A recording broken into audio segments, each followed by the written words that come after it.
কি রোজা হবে না? তারাবি না পড়লে রোজা হবে কিনা? আমাদের দেশে অনেকে মনে করেন তারাবি না পড়লে রোজা হবে না।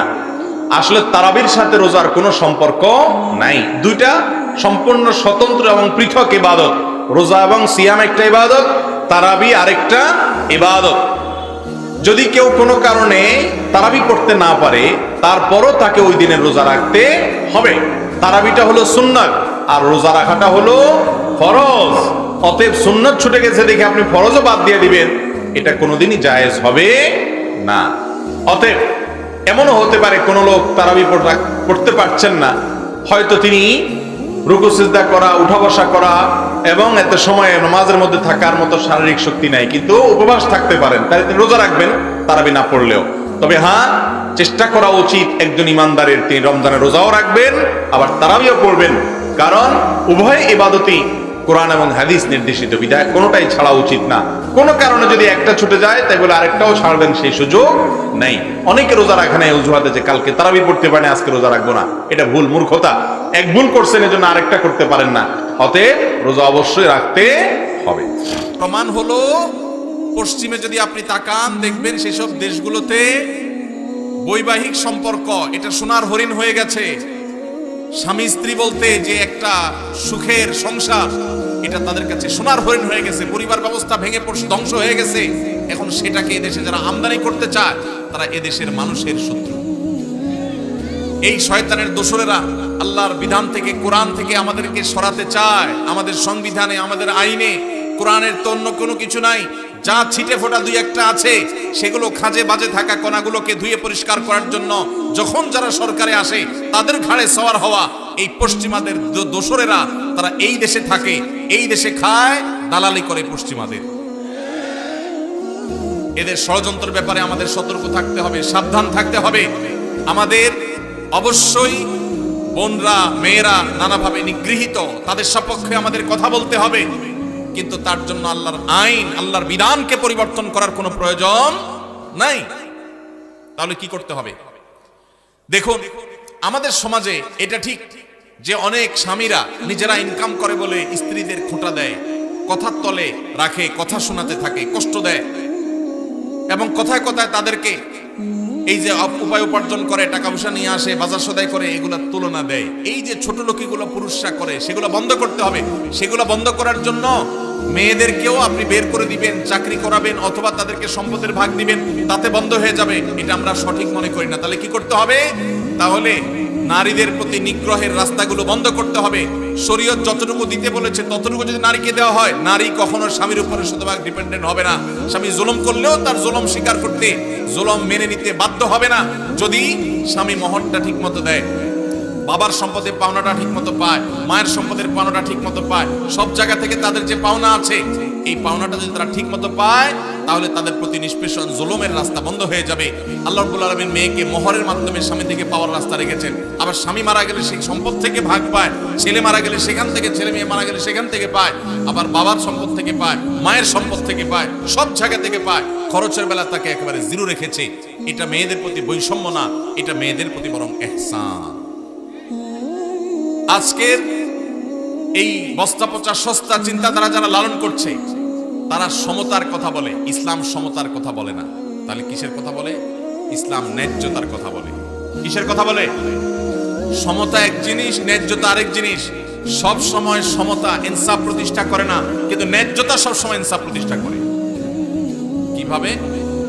ছোট ছোট কয়েকটা উদাহরণ নেন। আপনার একটা ছেলে আছে, একটা মেয়ে আছে।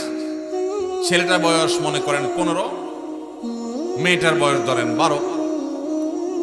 ছেলেটার জ্বর হয়েছে 103, ডাক্তার বলছে নাপা খাওয়াইতে, বাজার থেকে এক পাতা নাপা কিনে আনছে, আইনা ভাতটা খাওয়াইয়া ছেলেকে নাপা খাইতে দিচ্ছেন। ছেলে নাপা খাইছে। এখন মেয়ের কিন্তু জ্বর টর কিচ্ছু নেই। হঠাৎ করে আপনার মাথায় ভূত চাপলো, আমাদেরকে তো সমতা প্রতিষ্ঠা করতে হবে। তাহলে আমার সন্তান, ছেলেও আমার সন্তান, মেয়েও আমার সন্তান, একটারে নাপা খাওয়াইলাম, আরেকটাকে খাওয়াইলাম না, এটা তো জুলুম হইল। এই জন্য মেয়েরে বলছেন হা কর, হা কর, হা করাই আপনার সুস্থ সবল মেয়েটারে আপনি নাপা খাওয়াই দিলেন। সমতা এখানে হয়েছে না হয় নাই? কি হয় নাই? ওয়াজ কি বুঝে শুনে কথা বলে না, না বুঝে জবাব দেন। সমতা হয়েছে না হয় নাই ভাই? সমতা হয় নাই? ছেলের একটা নাপাক হয়েছে, মেয়ের একটা নাপাক হয়েছে, সমতা হয়েছে না? কিন্তু ইনসাফ কি হইল? ইনসাফ কি হইল? জুলুম হয় নাই? সুস্থ মানুষকে নাপাক হয়ে কিডনি নষ্ট করার কাম হয় নাই? ভাইরা আমার, ইসলাম সমতার কথা বলে না। সমতা বললে শুনতে খুব মুখরোচক শোনা যায়, সব জায়গায় সমতা হলে ভালো হয় না। ন্যায্যতাটা সবসময় ভালো হয়। আল্লাহ ন্যায্য দিতে বলেছেন, ন্যায্য যার যতটুকু দরকার। একটা ছেলে 20 বছর বয়স, আরেকটা 10 বছর, ঈদ আসতেছে, রমজানে মার্কেটে যা কেনাকাটা করলে আমল নষ্ট হবে, এই জন্য আগের ভাগে ঈদের জামা কিনতে গেছে। এখন যা জামা কিনে ফেলছেন, একটা পাঞ্জাবি, 2টা পাঞ্জাবি কিনছেন। যেহেতু আপনার মাথায় ভূত ঢুকছে, ওই যে পশ্চিমের ভূত, যে সমতা প্রতিষ্ঠা করতে হবে, সমান অধিকার দিতে হবে, সেজন্য কি করছেন? জামা কিনতে যায়, জামাতে কিনতে গিয়ে দোকানদারে বললেন, ভাই আমার 2টা জামা দেন, সেম ডিজাইনের, সেম কালারের, সেম সাইজের, 2টা জামা নিয়ে আসলেন। আইনা 20 বছরের ছেলেদের যে পাঞ্জাবি দিলেন, একই সাইজের পাঞ্জাবি 10 বছরের ছেলেরও দিলেন। সমতা কি হয়েছে না হয় নাই? ন্যায্যতা কি হয়েছে? ইনসাফ কি হয়েছে? এটা ছোট ছেলের সাথে তামাশা হয়েছে নাকি হাদিয়া দেওয়া হয়েছে? তামাশা হয়েছে। অতএব আল্লাহর বিধানকে যদি কেউ পরিবর্তন করে তথাকথিত সমাজ সমতা প্রতিষ্ঠা করতে চায়, তাহলে সেটা দেখতে মনে হবে, শুনতে মনে হবে যে অনেক ভালো কিছু করেছে, আসলে সেটা হবে সবচেয়ে ক্ষতিকর। ভাইরা আমার, এরকম শত শত উপমা দেওয়া যাবে, শত শত উদাহরণ দেওয়া যাবে, শত শত দৃষ্টান্ত দেওয়া যাবে, যেগুলো দিয়ে সাব্যস্ত করা যাবে ইসলাম ন্যায্যতার কথা বলে, সমতার কথা নয়।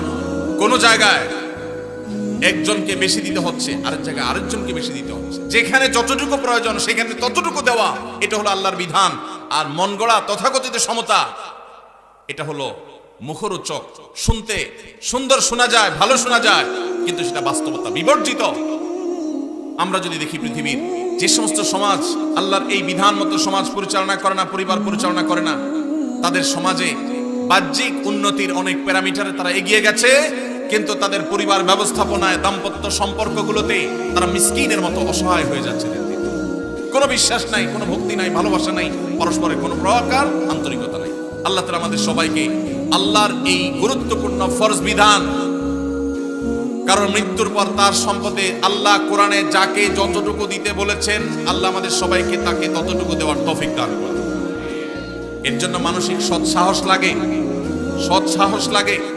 এই দেশে মেয়েদেরকে আল্লাহ যতটুকু দিতে বলেছেন, যদি সব ভাইয়েরা বোনদেরকে দিয়ে দেয়, বাবারা মেয়েদেরকে দিয়ে দেয়, সন্তানরা মায়েদেরকে দিয়ে দেয়, স্বামীরা স্ত্রীদেরকে যদি ততটুকু দিয়ে দেয়, তাহলে মেয়েরা এমনিতেই রানীর মতো সিংহাসনে ভাসবে, মেয়েদের কোনো অভাব থাকবে না, কোনো স্বামী টাকার খোঁটা তাদেরকে দিতে পারবে না। আপনি নিজে মনের হক দেন নাই, স্বামীর সংসারে তার মুখটা ছোট। আপনি নিজে আপনার মেয়েকে বিয়ে দিয়েছেন, অনেক টাকা খরচ হয়েছে, এই খোঁটা দিয়া সম্পদ থেকে তাকে বঞ্চিত করে দিয়েছেন, সে স্বামীর সংসারে ছোট। সব জায়গা থেকে যদি তার অধিকারগুলো সব দেওয়া হয়, তাহলে সেই সংসারে সে ছোট থাকবে না, তার হাতেও ক্যাশ টাকা থাকবে ইনশাআল্লাহ। অতএব এই ফরজটা আমরা সবাই আদায় করবো তো ইনশাআল্লাহ। আল্লাহ আমাদের সবাইকে এই ফরজ আদায়ের তৌফিক দান। সর্বনাশ, আর তো মনে হয় কথা বলার দরকার নেই, প্রশ্ন তো থাকুক। সংক্ষেপ টংক্ষেপ কেমনে, কত রাত হয়েছে ভাই? প্রশ্ন উত্তর থাকুক, কি বলেন? ফজর পড়া লাগবে না? তাহলে আচ্ছা, সংক্ষেপে দেখি আমি বলার চেষ্টা করি, আপনারা একটু সবর করেন। বিসমিল্লাহ। আবার ক্যামেরাম্যান ভাইরা দাঁড়াইছো কেন? ভাই জলদি বসো, জলদি বসো।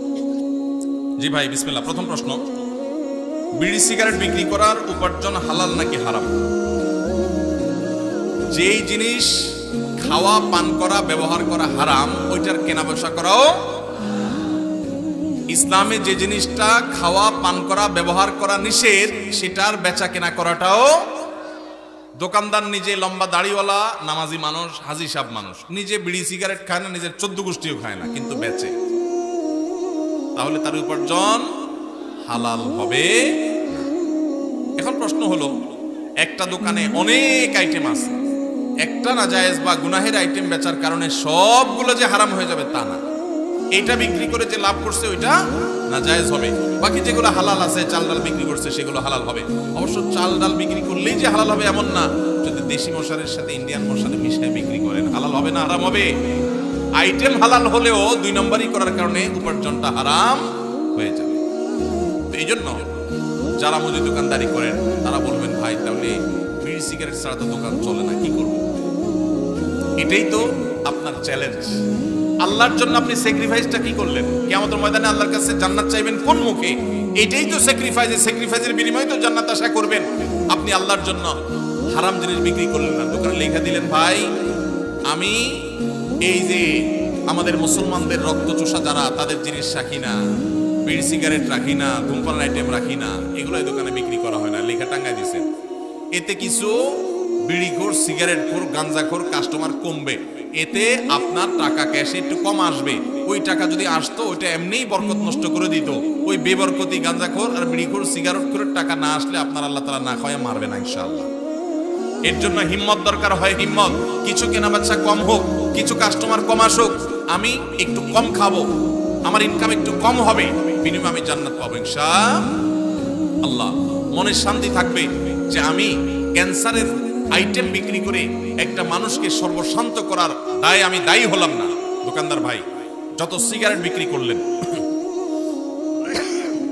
এই সিগারেটগুলো যারা কিনছে, খাইছে, এর মধ্যে বহু লোক ক্যান্সারে আক্রান্ত হয়ে গেছে। বাংলাদেশে ক্যান্সারের যে রেশিও, ঘরে ঘরে ক্যান্সারের রোগী, এবং ক্যান্সারের সবচেয়ে বড় কারণ, যে কারণে সবচেয়ে বেশি সংখ্যক মানুষ ক্যান্সারে আক্রান্ত হয়, সেটা হলো ধূমপান। এই ধূমপান আইটেম আপনি বিক্রি করছেন, নিজে খান নাই, যে খাইছে, খাইতে খাইতে একসময় ক্যান্সার হয়েছে, জমি জমা সব বিক্রি করে সর্বশান্ত হয়ে বাচ্চাদের এতিম করে চলে গেছে। আপনি আল্লাহর কাঠগড়ার আসামি, কারণ তার ক্যান্সার হওয়ার পিছনে আপনারও ভূমিকা আছে। আপনি বলবেন, ভাই আমি না বেচলে কি হবে? কেউ না কেউ তো বিক্রি করবেই। এর উত্তর হইল, একজন মানুষ তার হয়তোবা সে কোনো কারণে কারোর খুনের শিকার হবে, আপনি নিশ্চিত হয়ে গেছে, তখন আপনি চিন্তা করলেন সে যেহেতু খুনের শিকার হবেই, কেউ তারে খুন করবে অন্যায় ভাবে, তাহলে আমি করি। এই কাজটা করবেন কোনোদিন আপনি? সে আনা মানুষ, এটা তো আপনি বুঝেন 16 আনা, যে আমি না মারলে কি হবে, আরেকজন তো মারবেই, তাহলে আমি মারি, এই কাম তো আপনি করেন না। তাহলে এই লোকটা অন্য কারোর কাছ থেকে বিড়ি সিগারেট কিনে খায়া ক্যান্সার হয়ে মরবে, সন্তানদের অসহায় করে রেখে যাবে, সর্বশান্ত হয়ে যাবে। এর জন্য কেউ বিক্রি করে করুক, আমি করব না। সে দায়ী হয় হোক, আমি দায়ী হব না। আল্লাহ তাআলা আমাদেরকে বোঝার তৌফিক দান। সৎ সাহস লাগে ভাই, ইমানের শক্তি লাগে, ইমানের শক্তি লাগে। হারাম ছাড়ার জন্য কি লাগে? ইমানের শক্তি লাগে। আল্লাহ আমাদেরকে সেই ইমানের শক্তি দান করুন। ইমানের শক্তি থাকলে ইনকামটা একটু কম হবে, বাসা থেকে একটু খোঁচাখুচি শুনতে হবে। বউ বলবে, তোমার লগের দোকানদার বিল্ডিং একটার পর একটা তুলতেছে, তালার পরে তালা তুলতেছে, কি দোকানদারি করো তুমি, ভাতের টাকায় জোগাড় করতে পারো না। এগুলো কিন্তু শোনা লাগবে, মাথায় যেন থাকে, এগুলোর জবাব দিতে হবে। স্ত্রীকে সেজন্য বোঝাতে হবে, আমরা কি জান্নাতে যাব না জাহান্নামে যাব, আগে সে সিদ্ধান্ত নিতে হবে। যদি জান্নাতে যেতে চাই তাহলে আমরা এটা করব না। আমি যে বিড়ি সিগারেট বিক্রি করে মানুষের মরার কারণ হব, ক্যান্সারের কারণ হব, জান্নাত তো পরে, দুনিয়াতেই তো আমার বিবেকে আমাকে বাধা দিবে যে একটা মানুষের ধ্বংসের জন্য আমি ভূমিকা রাখলাম। তাহলে এই হারাম জিনিস ছাড়বো তো ইনশাআল্লাহ। আল্লাহ আমাদেরকে তৌফিক দান। আমরা দেখি যে বড় ভাই মারা গেলে বড় ভাইয়ের ছেলে মেয়ে এবং বউয়ের কথা চিন্তা করে ছোট ভাই বড় ভাইয়ের বউকে বিয়ে করে। আমি জানতে চাচ্ছি যে ছোট ভাই মারা গেলে ছোট ভাইয়ের ছেলে মেয়ে এবং বউয়ের কথা চিন্তা করে ছোট ভাই এর বউকে বড় ভাই বিয়ে করতে পারবে কিনা, বড় ভাইয়ের বউ থাকা অবস্থায়, এটি ইসলাম কি বলে? ভাইরা আমার, কোনো ভাইয়ের স্ত্রী মারা যাওয়ার পর অন্য কোনো ভাই যদি সেই ভদ্র মহিলাকে বিবাহ করেন, ইদ্যত পালনের পর 4 মাস 10 দিন পর বিয়ে করা যায়, তখন যদি বিয়ে করেন, এটা প্রশংসনীয় কাজ। অভিভাবকত্বের জায়গা থেকে, ভাতিজাদের প্রতি দায়িত্বশীলতার জায়গা থেকে এটা খুবই প্রশংসনীয় কাজ। আমাদের সমাজ বিষয়ক মানুষ এটাকে ভালো চোখে দেখে না, কারণ সমাজটা তো সব রোগাদের সমাজ, রোগী হয়ে গেছি আমরা। ভালো জিনিস আমাদের কাছে খারাপ লাগে, খারাপটা বরং ভালো লাগে। এটা ভালো কাজ। এখন কথা হলো, বড় ভাই তার একজন স্ত্রী আছেন, এই অবস্থায় ছোট ভাই মারা গেছেন, ছোট ভাই স্ত্রীকে বিয়ে করবেন কিনা? উত্তর হলো, ছোট ভাইয়ের স্ত্রীকে বিয়ে করতে শরিয়াত দৃষ্টিকোণ থেকে কোনো বিধিনিষেধ নাই, বিয়ে করতে পারবে না এমন কোনো কথা নাই। বাকি তার দুজন স্ত্রী একসঙ্গে থাকলে তিনি ইনসাফ করতে পারবেন কিনা, শরিয়ার বিধিবিধান মানতে পারবেন কিনা, সাম্যতা বজায় রাখতে পারবেন কিনা, এখানে আবার কিন্তু ন্যায্যতার ওয়াজ আনলে হবে না, এখানে কিন্তু সাম্যতা লাগবে, সমান সমান দিতে হবে। এখানে আল্লাহ তাআলা সেটা আমাদের জন্য আবশ্যক করে দিয়েছেন। তো সেটা করতে পারবে কিনা এই বিষয়টা নিশ্চিত করতে হবে। যদি পারেন তাহলে সব যদির পরে সব শর্ত পূরণ হওয়ার পর তিনি চাইলে শরিয়া সম্মত ভাবে তিনি বিবাহ করতে পারবেন। কিন্তু অনেক ক্ষেত্রে দেখা যায় ভালোর জন্য করতে গিয়ে উল্টা আরো খারাপ হয়। দেখা যায় ঘরে বিশ্বযুদ্ধ লেগে যায়, আছে না নাই? যদি কোনো আল্লাহর বাদী, যদি আল্লাহর কোনো বান্দী যদি স্যাক্রিফাইস করেন এক্ষেত্রে, তাহলে এটা অবশ্যই একজন জান্নাতি মানুষের কাজ, অবশ্যই একজন আল্লাহর নেককার বান্দির কাজ। আল্লাহ আমাদেরকে তৌফিক দান করুন। আমার স্বামী প্রবাসে থাকে, কেনাকাটা সবকিছু আমার করতে হয়, এক্ষেত্রে কি আমি গুনাহগার হব? কোনো বোন তার স্বামী যদি প্রবাসে থাকেন, দেশে তার বাজারঘাট করে দেওয়ার মতো কোনো মানুষ যদি না থাকে, তিনি যদি বাজারঘাট করার জন্য, কেনাকাটা করার জন্য যাওয়া লাগে, শরঈ পর্দা মেনটেন করে তিনি যেতে পারবেন, কিনতে পারবেন। তবে যদি অন্য কোনো পুরুষ লোক থাকেন আশেপাশের, যাদের দিয়ে কেনাকাটা কাজটা সারা যায়, তাহলে সেটাই করা উচিত, ওইটাই অধিকতর উত্তম। এবং আজকাল অনলাইনে অনেক জিনিসপত্র কেনাকাটা করা যায়, বিশেষ করে শহরে চাইলেই অনলাইনে কল করলে বাসায় বাসায় মাল চলে আসে। সেই পদ্ধতি অবলম্বন যাদের করার সুযোগ আছে তারা সেটা করা উচিত। একান্ত কোনো উপায় না থাকলে তিনি অবশ্যই যেতে পারবেন, কিন্তু পর্দা মেনটেন করে। অনেক সময় আমাদের বোনেরা এই সুতা দিয়া, এই অজুহাত দিয়া লাগবে লবণ 1 কেজি, বাজারের এ মাথা থেকে ওই মাথা পর্যন্ত 7 চক্কর তওয়াব দিয়ে ফেলে, আছে না নাই? এই জন্য ইন্নামাল আমালু বিন্নিয়াত।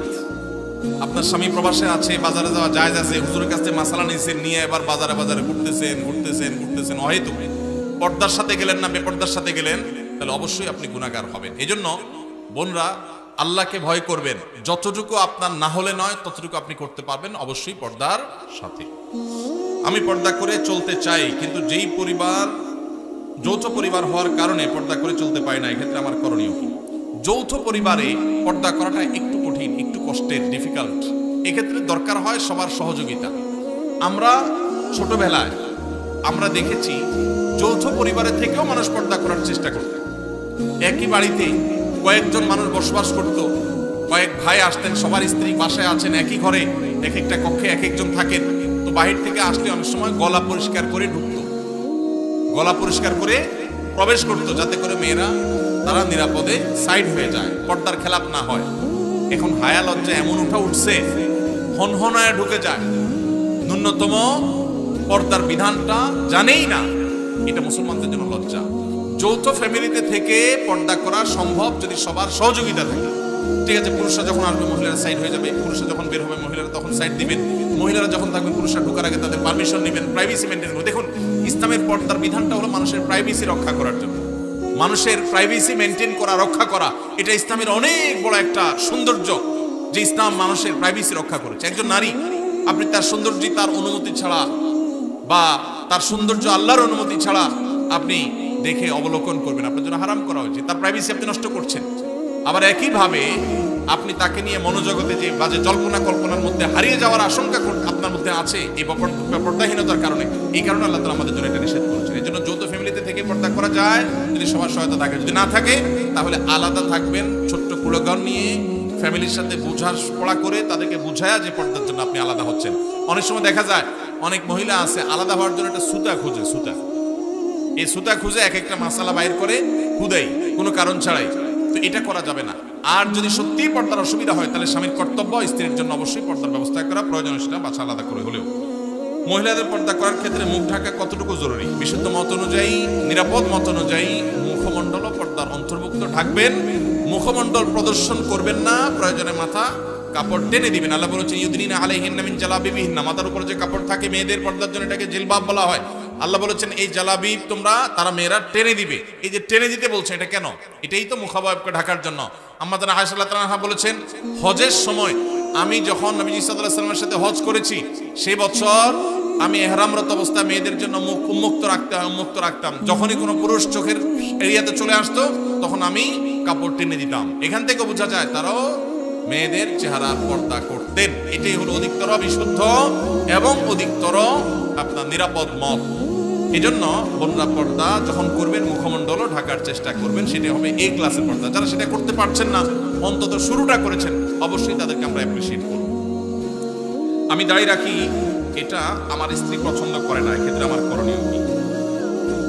যাদের দাড়ি রাখলে তাদের বউ অপছন্দ করে, তারা বউকে জিজ্ঞাসা করবেন, আমি দাড়ি রাখলে তোমার আসলে অসুবিধাটা কি? তখন স্ত্রী বলবে, তোমার দাড়ি রাখা, দাড়ি চাল অবস্থা দেখলে তোমার চাচার মতো লাগে, আমার ভাল লাগে না।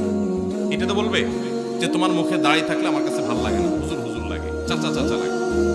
এটা যদি বউ বলে, তখন বউকে বলবেন, ঠিক আছে, তোমার ভালো লাগে না, এটার প্রতি শ্রদ্ধা রেখে আমি দাড়ি চেঁচে ফেলবো, শেভ করে ফেলবো। তবে সেই সাথে আমারও একটা কথা আছে, তোমার মাথার এই যে এত লম্বা লম্বা চুল আমার একদম ভালো লাগে না। আমার মন চায় তুমি এগুলো সব চেঁচে একদম ফুল গোলালের মতো হয়ে যাও, আমার এটা খুব ভালো লাগে। আপনি যখন এটা বলবেন, আপনার স্ত্রী যিনি দাড়ি পছন্দ করছেন না, তিনি তখন আপনাকে যেটা রিপ্লাই দিবে সেটা হলো, তিনি বলবেন, তোমার আসলে ডাক্তার দেখানো উচিত, তোমার মাথার সমস্যা হয়ে গেছে। মেয়েদের মাথার চুল আবার কেউ অপছন্দ করে? তখন আপনি বলবেন, এই কথাটাই আমি বলতে চাইছিলাম আগে। এই যে মাথায় সমস্যা হওয়ার কথা আপনি আমাকে বললেন না, এই কথাটাই আমি বলতে চাইছিলাম, মায়ের ভয় বলি নেই। আল্লাহ তাআলা দাঁড়িয়ে আমার মুখে গজাইছেন, আপনার মুখে তো গজার নেই। আপনি মেয়ে মানুষ, আপনার মুখে তো গজায় নাই। নখ আমারটাও বড় হয়, আপনারটাও বড় হয়। শরীরের অন্য সমস্ত অঙ্গ প্রত্যঙ্গ বর্ধনশীল যেগুলো সব আপনারও বাড়ে, আমারও বাড়ে। শুধু দাড়িটা আপনার মুখে গজাই না, আর আমার মুখে গজায় এবং বাড়ে। মোচটা গজায়, যেন মোচ ছোট ছোট রাখতে বলছে। তাহলে আল্লাহ তাআলা আপনাকে একটা জিনিস দেয় নাই, আমাকে একটা জিনিস দিছে, তাহলে বোঝা গেছে এটা পুরুষত্বের মার্কা, এটা পুরুষত্বের মার্কা। এখন যে ভাইদের মুখে দাড়ি নাই, আপনারা রাগ করেন না, আপনাদেরকে কষ্ট দেওয়ার জন্য বলছি না। আমি শুধু এটুকু বলছি যে দাড়ি এটা পুরুষত্বের আলামত। দাড়ি এটা কিসের আলামত? পুরুষত্বের আলামত। কারণ আল্লাহ তাআলা নারীকে দাড়ি দিছেন, পুরা বডির মধ্যে দেখবেন এই একটা জিনিসই মহিলাদের নাই, আপনার আছে, দাড়ি আর মুখ। দাড়ি আর গোঁফ ছাড়া সবকিছুই তাদেরও আছে, আমাদেরও আছে। কিন্তু এই জিনিসটা আল্লাহ তাআলা আমাদেরকে দিয়েছে, তাহলে এটা আমাদের একটা মার্কা। এখন এই মার্কা যদি কেউ পরিবর্তন করে ফেলতে বলে, এটা তো মানা যায় না। এটা কি মানা যায়? কোন মহিলার কাছে যদি পুরুষের দাড়ি ভালো না লাগে, তাহলে এইটা কি আসলে মহিলা নাকি হিজড়া? এইটা নিয়ে প্রশ্ন তোলার সুযোগ আছে, এটা নিয়ে প্রশ্ন তোলার সুযোগ আছে। কারণ মহিলা হইলে তো বিপরীত লিঙ্গের প্রতি টান থাকার কথা, মহিলা হইলে তো পুরুষের মুখে দাড়ি দেখে তার ভালো লাগার কথা, কারণ আল্লাহ তাআলা ওইভাবেই দিয়েছেন পুরুষকে। ভেড়ামান, যেই মেয়ে আপনার দাড়িকে পছন্দ করবে না, আপনি ওই মেয়ে কি দুঃখে বিয়ে করতে যাবেন? দেশে কি মেয়ের তল পড়ছে নাকি, অভাব পড়ছে নাকি? আল্লাহ তাআলা আমাদের বোনদের রুচিগুলোকে ইসলামের সাথে সঙ্গতিপূর্ণ রুচি করার তৌফিক দান করুন। আল্লাহ তাদেরকে ভালো উন্নত রুচি দান করুন। আমাদের যেসব ভাইদের মুখে দাড়ি নাই, আল্লাহ ভাইদের মুখে দাড়ি দান করে দিন। আর যাদের মুখে দাড়ি আছে, শুধু দাড়ি থাকলেই যে খাঁটি মুসলমান হয়ে গেছে সেটা না, তাদের আখলাক আমল সবকিছুকে আল্লাহ ঠিক করার তৌফিক দান। আমি প্রবাসী ব্যাংক থেকে লোন নিয়ে বিল্ডিং করতে চাই, এটা করা যাবে কিনা, বিষয়টা আমার জানা খুব দরকার। আপনি কি প্রবাসী ব্যাংক থেকে নিবেন, না দেশি ব্যাংক থেকে নিবেন, না অন্য কোন নামের ব্যাংক থেকে নিবেন, সেটা বিষয় না। বিষয় হলো সুদভিত্তিক লোন নিলে সেটা হারাম। কোন ব্যাংক থেকে নিচ্ছেন সেটা ম্যাটার না। ব্যাংক থেকে যদি সুদভিত্তিক লোন নেন সেটা কি হারাম। আপনি বাড়ি করার জন্য সুদভিত্তিক লোন নেন, সেটা হারাম হবে। প্রয়োজনে আপনি ভাড়া বাড়িতে থাকবেন, কুড়ের ঘরে থাকবেন, কিন্তু হারামে জড়াবেন না। আল্লাহ আমাদেরকে বুঝদান করুক। বেশিরভাগ গ্রামে শহরে এখন মানুষ কথায় কথায় সুদের কারবার করে। সুদ যে কত ভয়াবহ, আল্লাহ তাআলা সুদের